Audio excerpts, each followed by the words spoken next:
ಮಂಗಳೂರು ನಗರ ಸೇರಿದಂತೆ ದಕ್ಷಿಣ ಕನ್ನಡ ಜಿಲ್ಲೆಯಾದ್ಯಂತ ಸೋಮವಾರ ತಡರಾತ್ರಿಯಿಂದ ಧಾರಾಕಾರ ಮಳೆ ಸುರಿಯುತ್ತಿದೆ.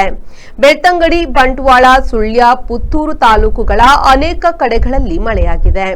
ಭಾರತೀಯ ಹವಾಮಾನ ಇಲಾಖೆ ಮತ್ತು ಕರ್ನಾಟಕ ರಾಜ್ಯ ನೈಸರ್ಗಿಕ ವಿಕೋಪ ಉಸ್ತುವಾರಿ ಕೇಂದ್ರದ ಮುನ್ಸೂಚನೆಯಂತೆ ಮೇ 21ರಂದು ರೆಡ್ ಅಲರ್ಟ್, ಮೇ 22, 23ರಂದು ಜಿಲ್ಲೆಯಲ್ಲಿ ಆರೆಂಜ್ ಅಲರ್ಟ್ ಘೋಷಿಸಲಾಗಿದೆ.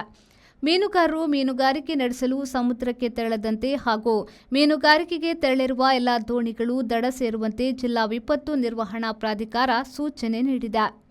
ಪ್ರವಾಸಿಗರು, ಸಾರ್ವಜನಿಕರು ನದಿ, ಸಮುದ್ರ ತೀರಕ್ಕೆ ತೆರಳಬಾರದು ಎಂದು ತಿಳಿಸಿದ್ದಾರೆ. ಸಾಲಿಯನ್, ವಿ4 ನ್ಯೂಸ್, ಮಂಗಳೂರು. ಯಾವ ಲೇಟ್ ಆಗಿ పోయి ఈ ఫర్నిచర్ ఇంక మస్తు ఇష్టం నిల్లడిపోతాం పోయి బాబా లేన మస్తు ఖుషి అప్పుడు బాబా ಕುಲ್ಲರ್ನ ಬುಡ್ಸೋದಿಚ್ಚಿಗೆ ಅಂದ್ ಕೈತಲ್ ನಿಲ್ಲಡ್ ಮಾತಾಡಲ್ಲ ವೀಕಿದೆ ಫರ್ನಿಚರ್ ಉಂಡು ಈರಿಂಗ್ ದಾಲ್ ತೆತ್ಕೋರ್ಪಿ ನೆಂಜಿ ಪೋಲೇರು ಬೇಬಿ